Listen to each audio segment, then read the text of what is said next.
Imagine un instant que tu disparaisses du monde social. Plus de réponses instantanées aux messages, plus de disponibilité à toute heure. Au début, tout semble normal. Quelques notifications, des appels manqués. Puis, petit à petit, le silence s'installe. Ceux qui avaient l'habitude de te solliciter pour tout et rien commencent à se lasser. L'agacement remplace l'attention. Certains insistent, d'autres se détournent. Et toi, tu observes. Au fil des jours, un phénomène fascinant se produit. Ton absence devient une présence. Ce qui était pris pour acquis se transforme en mystère. Les regards changent, la perception aussi. Tu n'es plus celui ou celle qu'on peut atteindre facilement. On commence à parler de toi différemment. Il a changé. Elle s'éloigne. Il se prend pour quelqu'un d'autre. Mais est-ce vraiment toi qui as changé? Ou est-ce le regard des autres qui ne supportent pas de ne plus te contrôler? Ce recul que tu prends, volontairement ou non, agit comme un filtre. Il élimine ce qui n'a jamais été réel, ce qui ne tenait qu'à ta disponibilité constante. Ceux qui s'éloignent étaient là par habitude, non par attachement sincère. Mais ceux qui restent, eux, sont une énigme intéressante. Pourquoi ne partent-ils pas? Pourquoi cherchent-ils encore à comprendre?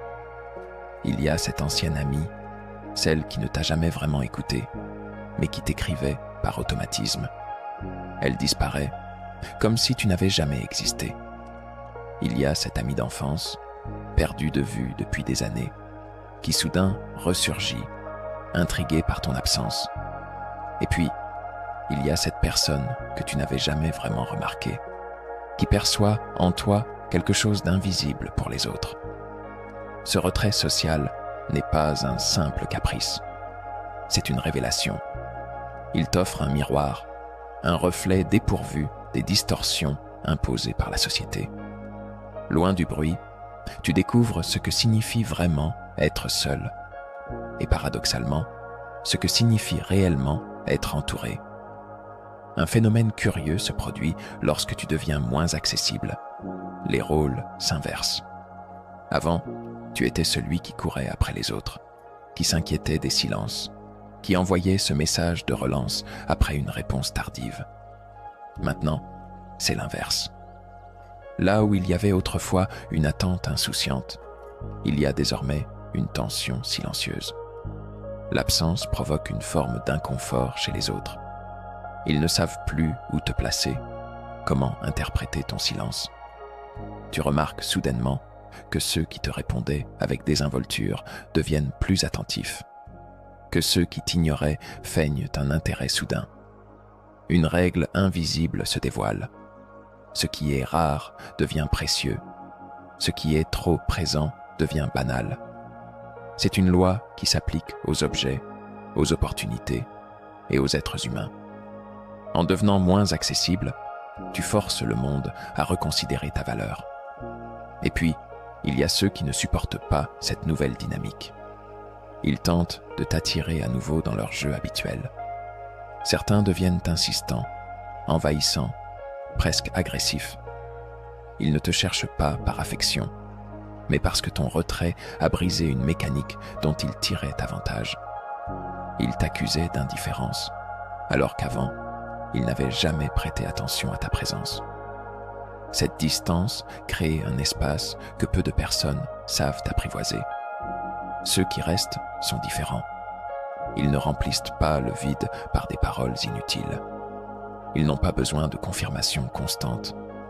Ils respectent le silence parce qu'ils le comprennent. Et c'est là que tu réalises quelque chose d'essentiel.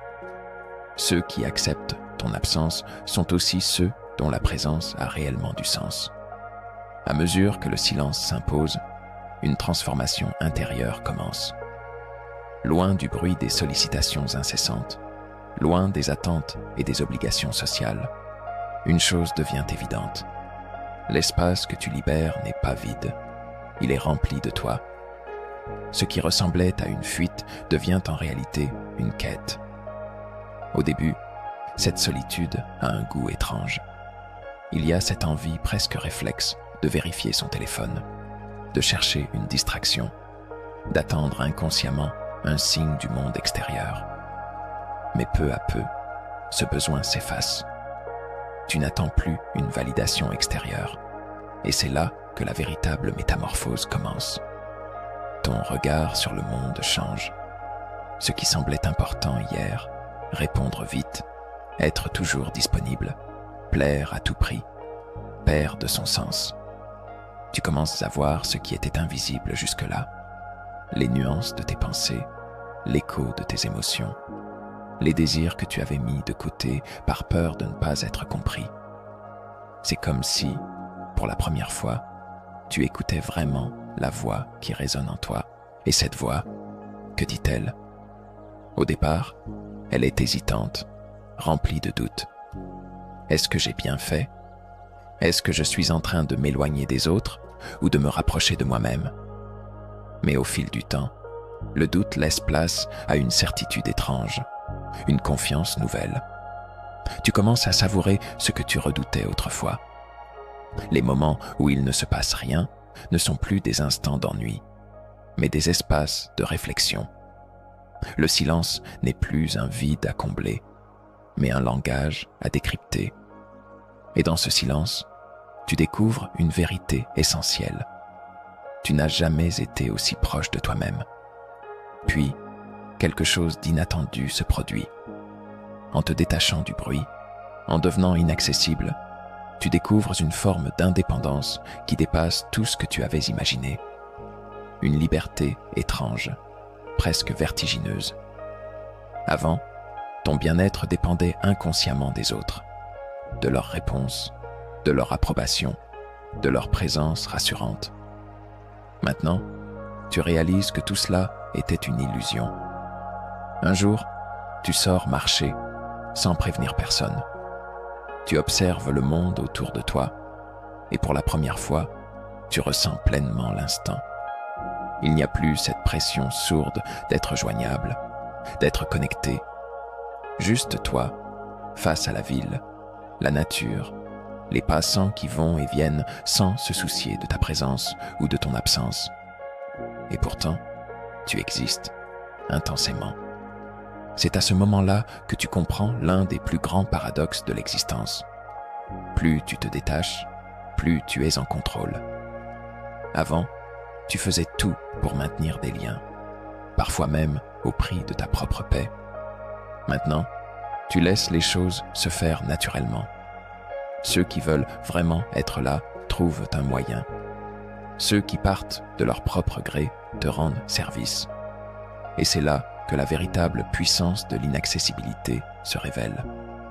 Elle ne consiste pas à fuir les autres, mais à se recentrer sur soi, à ne plus être une présence évidente, mais une existence précieuse, à ne plus quémander l'attention, mais à attirer naturellement ce qui résonne avec qui tu es devenu. Car ce qui est rare fascine, ce qui est mystérieux attire, mais surtout, ce qui est en paix avec lui-même devient irrésistible. C'est alors que tu remarques un autre phénomène. Ton énergie a changé. Ce n'est pas seulement une question de silence ou de distance, c'est une présence différente qui émane de toi. Avant, tu courais après des conversations sans intérêt. Tu cherchais à maintenir des liens qui ne tenaient qu'à un fil. Aujourd'hui, chaque interaction a un autre poids, une autre densité. Les gens sentent cette transformation sans que tu n'aies à dire un mot. Tu es toujours là, mais plus de la même manière.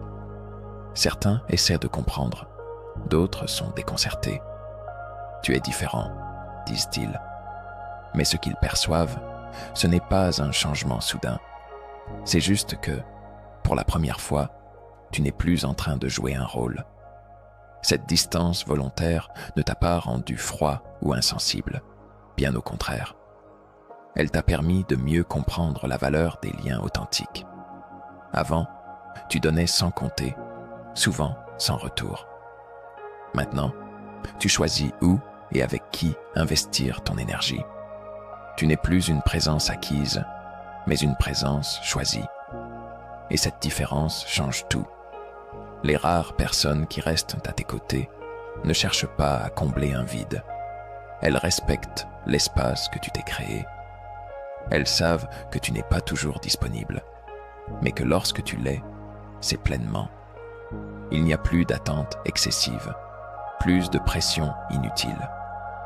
Juste une compréhension mutuelle, une acceptation du fait que l'amitié, l'amour, la connexion véritable n'ont jamais eu besoin d'être constantes pour être réelles. C'est à ce moment précis que tu réalises une vérité essentielle. Ce n'est pas en étant omniprésent que l'on est apprécié, c'est en étant sincèrement soi-même, sans compromis, sans chercher à plaire à tout prix. Et puis, un jour, quelque chose d'inattendu se produit. Une situation où, auparavant, tu aurais immédiatement réagi, répondu, expliqué, justifié. Mais cette fois-ci, tu ne fais rien. Pas par indifférence, mais parce que tu as appris à observer avant d'agir. Le silence qui suit n'est pas un vide, c'est un choix. Et ce choix crée une onde de choc autour de toi. Certains paniquent face à ton absence de réaction. Ils cherchent à provoquer une réponse, à forcer une explication. Mais toi, tu es là, immobile, en pleine possession de ton espace. C'est à ce moment que tu prends conscience d'un pouvoir que peu de gens maîtrisent, celui de ne pas être accessible à tout et à tout le monde. D'un seul geste, ou plutôt d'une absence de geste, tu inverses la dynamique. Ce n'est plus toi qui cherches à prouver ta valeur, c'est le monde qui commence à se demander s'il est digne d'avoir accès à toi. Ce renversement n'a rien d'un jeu de manipulation. Ce n'est pas une stratégie pour attirer l'attention ou exercer un contrôle sur les autres. C'est simplement la conséquence naturelle d'un alignement avec soi-même. Plus tu cesses de répondre par automatisme, plus tu attires des connexions qui ont du sens. Et puis, il y a un détail fascinant. Ceux qui ne supportaient pas ton changement commencent, malgré eux, à t'imiter. Ils prennent du recul à leur tour. Ils testent le silence. Ils découvrent, parfois avec difficulté, qu'ils avaient toujours cherché à être validés par une présence extérieure. Et alors, sans même que tu ne l'aies voulu, sans même que tu ne l'aies cherché, ton simple retrait devient une leçon. Une invitation à voir le monde différemment. Car au fond, il ne s'est jamais agi d'être inaccessible pour être admiré. Il s'est toujours agi d'être en paix avec soi-même et de laisser cette paix transformer tout ce qui t'entoure. Et puis vient le moment où tu n'attends plus rien. Tu n'es plus dans cette phase où tu observes les réactions, où tu te demandes qui reviendra, qui comprendra. Tu as cessé de chercher des signes extérieurs pour valider ton choix. Et c'est là que la véritable liberté commence. Tu réalises que l'inaccessibilité ne consiste pas simplement à refuser certaines sollicitations, mais à redéfinir entièrement la manière dont tu interagis avec le monde. Ce n'est pas un mur que tu dresses, mais un tri naturel qui se fait sans effort. Ceux qui doivent être là restent, non pas parce que tu leur imposes un test, mais parce que la connexion est réelle. Et cette nouvelle version de toi surprend. Avant, tu cherchais à éviter la solitude. Maintenant, tu l'accueilles comme une alliée précieuse. Avant, le silence te pesait. Maintenant, il est devenu ton équilibre. Ce n'est plus un repli sur toi-même, mais une expansion intérieure. Tu remarques aussi un détail étrange. Ton énergie est différente. Avant, tu donnais sans compter, souvent par peur de perdre les autres. Aujourd'hui, chaque interaction est choisie. Chaque échange a une intention. Il ne s'agit plus de combler un vide, mais de construire quelque chose de vrai. Et ceux qui reviennent vers toi le sentent. Il n'y a plus d'angoisse dans ton regard, plus d'attente cachée derrière tes mots. Juste une présence, solide, ancrée. Tu n'as plus besoin de forcer quoi que ce soit. Ce qui est censé venir à toi viendra naturellement. et ce qui doit partir s'éloignera sans que tu n'aies à lever le moindre doigt. C'est ainsi que tu te rends compte que l'inaccessibilité n'est pas une posture. Ce n'est pas une stratégie pour paraître plus mystérieux ou intéressant.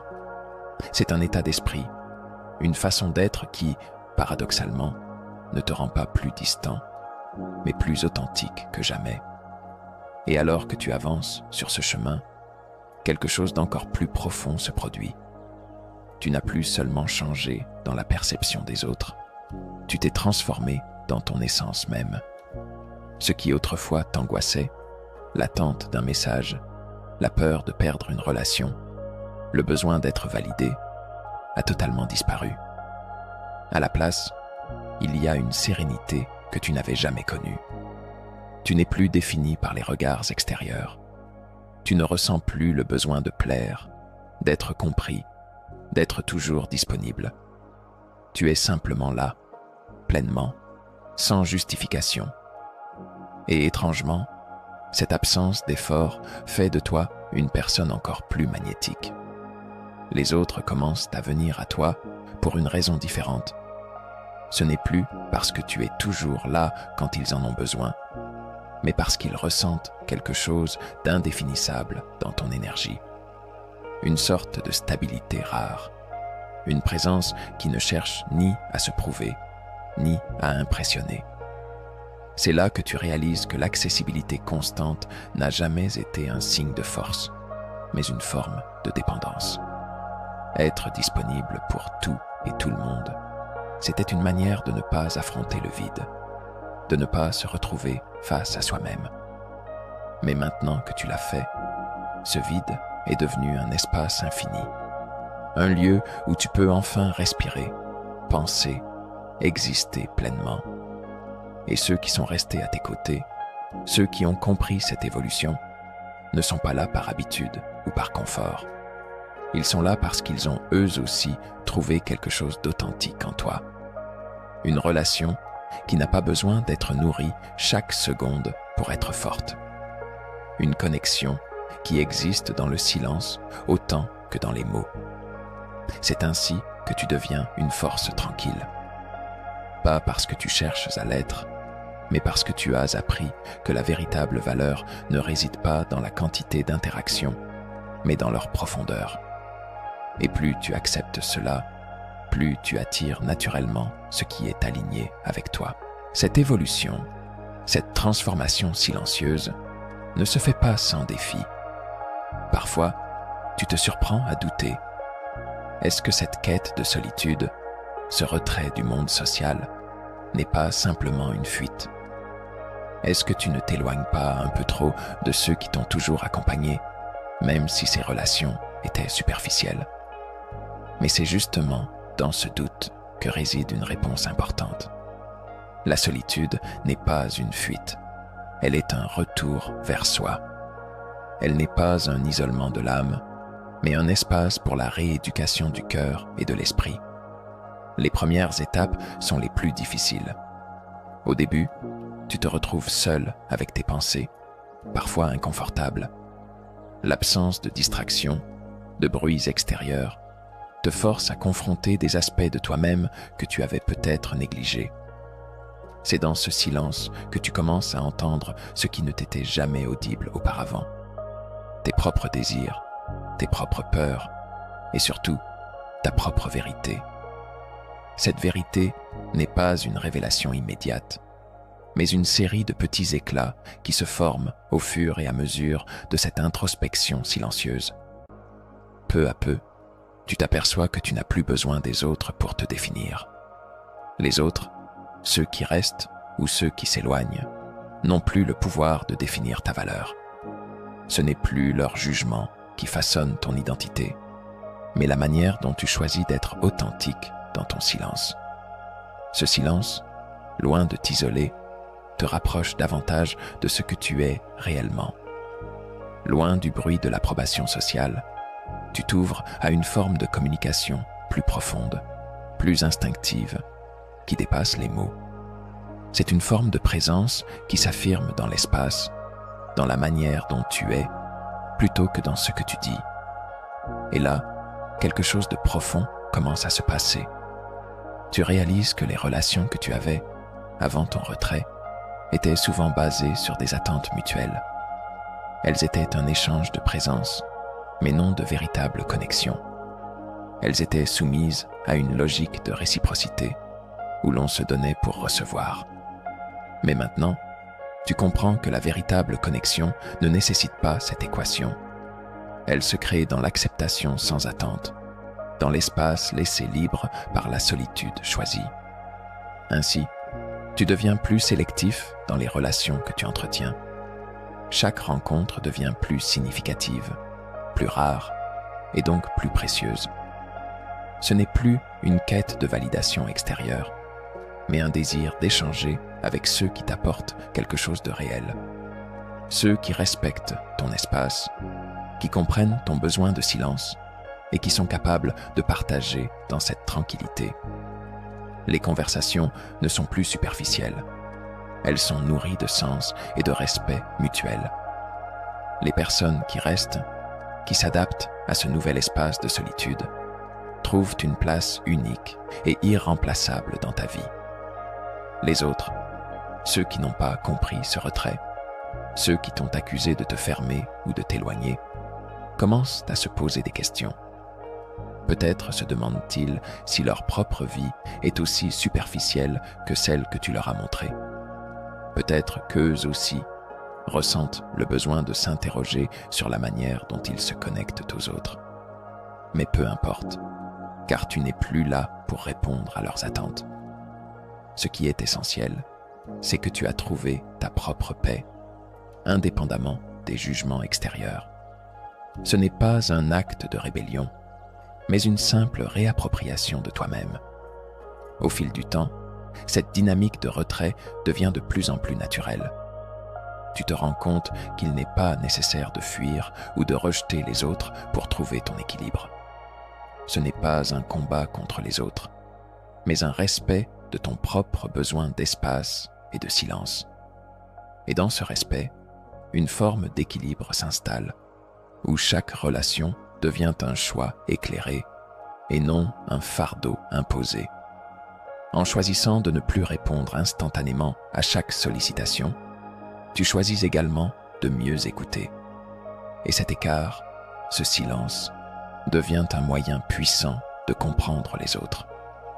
Ceux qui persévèrent, qui cherchent à comprendre ce changement, sont ceux qui t'apprennent aussi à mieux te connaître. Paradoxalement, plus tu t'éloignes des attentes extérieures, plus tu t'approches de la vérité des autres. Car dans l'absence de réponse immédiate, les autres doivent aussi trouver un moyen de se comprendre, eux aussi, dans le silence. Ils doivent faire face à leurs propres besoins, leurs propres attentes.